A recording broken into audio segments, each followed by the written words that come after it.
దయ్యాలు నీతులు వల్లిస్తాయన్న సామెత వినుంటారు. కానీ ఇప్పుడు దయ్యాలు కాదు, దయ్యాల సినిమాల రామ్ గోపాల్ వర్మ నీతులు చెప్తున్నాడు. దేశం యావత్ సిగ్గుపడేలా ప్రవర్తించిన సీమాంధ్ర ఎంపీ లగడపాటి రాజగోపాల్ను వెనకేసుకొచ్చాడు. డైరెక్ట్గా కంటే ట్విట్టర్లోనే ఎక్కువ కనిపించే దయ్యాల వర్మ తన స్నేహితుడు రాజగోపాల్ చేసిన చర్యను సమర్థించాడు.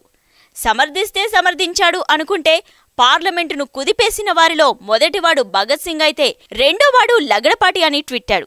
అంతేకాదు, ఇండియా కోసం భగత్ సింగ్ పార్లమెంటును కుదిపేస్తే ఆంధ్రప్రదేశ్ కోసం లగడపాటి ఆ పని చేశాడని పేలాడు.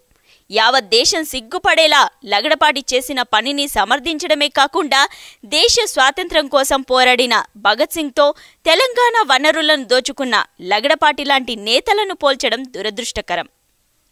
సోషల్ నెట్వర్కింగ్ సైట్లలో వ్యక్తిగతంగా ఏమైనా రాసుకునే స్వేచ్ఛ ఉంది, కానీ పార్లమెంటుపై దాడికి ప్రయత్నించిన వారిని దేశభక్తులతో సమానంగా పొగడటం వర్మ మానసిక స్థితికి నిదర్శనం. వర్మ తీరు చూస్తే నీది విజయవాడే, నాది విజయవాడే అన్నట్లు ఉంది. నా ఇష్టం అని పుస్తకం రాసుకున్నంత మాత్రాన అంతా నీ ఇష్టం ఉండదు రాము. భగత్ సింగ్ అంటే దేశ యువతకు ఐకాన్, పోరాట స్ఫూర్తికి నిదర్శనం.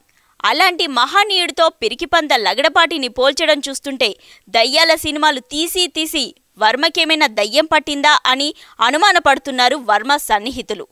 చేసిందంతా చేసి క్లాస్మేట్, అందులోనూ ఒక ఊరివాడని వెనకేసుకురావడమే కాకుండా మళ్లీ ప్రాంతీయవాదులు, విభజనవాదులంటూ తెలంగాణ ఉద్యమకారులపై రివర్స్ ఆరోపణలు చేస్తారా అని విమర్శిస్తున్నారు ఈ ట్వీట్ చూసిన వాళ్లంతా.